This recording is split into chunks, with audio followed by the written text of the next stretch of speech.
Now, I'm not sure how far down my list of ideas for a new comedy, man whose wife dies of cancer and he now wants to kill himself, would be, but for Ricky Gervais, it's clearly quite near the top because that is the premise of Afterlife. Meet Tony. He's a local newspaper journalist who lives in a small town called Tanbury. The love of his life has died of cancer and he is very much alone. He is grieving and he is angry and he is sad. And that is a weird backdrop for a comedy, but it is the backdrop of this comedy, and it's a brilliant one. Now, he doesn't kill himself, but he decides that his superpower is telling people what he thinks of them and doing exactly what he wants.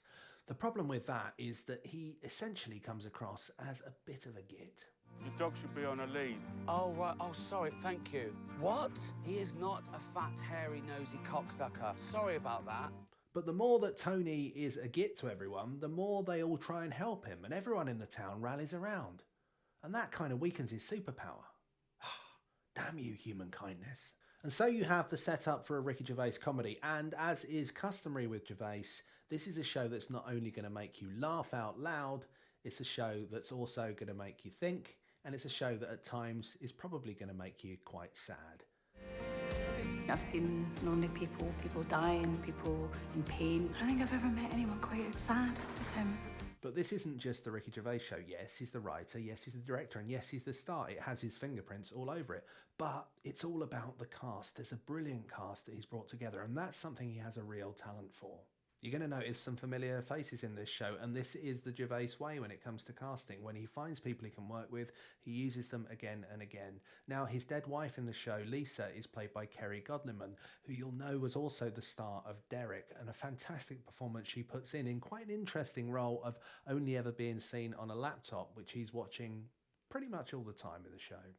And then there's Ashley Jensen, who you remember starred alongside Ricky Gervais in Extras. Now, she plays Emma in the series, a nurse who is looking after his father who has dementia. It's really great to see that chemistry of those two back on screen again. They really work so well together, and this is no exception. And that's just the start of it. This is a who's who of funny people, from Roisin Conaty to Joe Wilkinson to Diane Morgan to Paul Kaye. And that's before we even mention David Earl, who you might remember again from Derek, who plays Brian, who is one of the weirdest characters that you're likely to see in a show. Freddie Mercury's tooth. He's disgusting. Brian, not everyone can get in the paper. Not everyone's fingered Jackie Collins. Have you? No. Cheers. Okay. See you again. And just when you finish laughing at all of the absurd characters and the crazy things that happen around Tony, you're brought back down to earth by people like Anne, who's played with aplomb by Penelope Wilton, a woman who's recently lost her husband and forges a friendship with Tony in the graveyard. It's also worth noting David Bradley's really good performance as Ray, Tony's father who's suffering from dementia.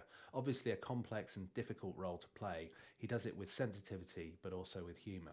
Now, Afterlife is Ricky Gervais at his very best. There is no question that you're going to laugh out loud if you like the kind of humour that Ricky Gervais is famous for. The characters within the show are sympathetic. They are people that you want to spend time with. But at the end of the day, you do have to be prepared for the C-bomb quite regularly, the F-bomb quite regularly, and quite a lot of other bombs thrown into the water to blow things up every time you might start feeling even the slightest bit comfortable.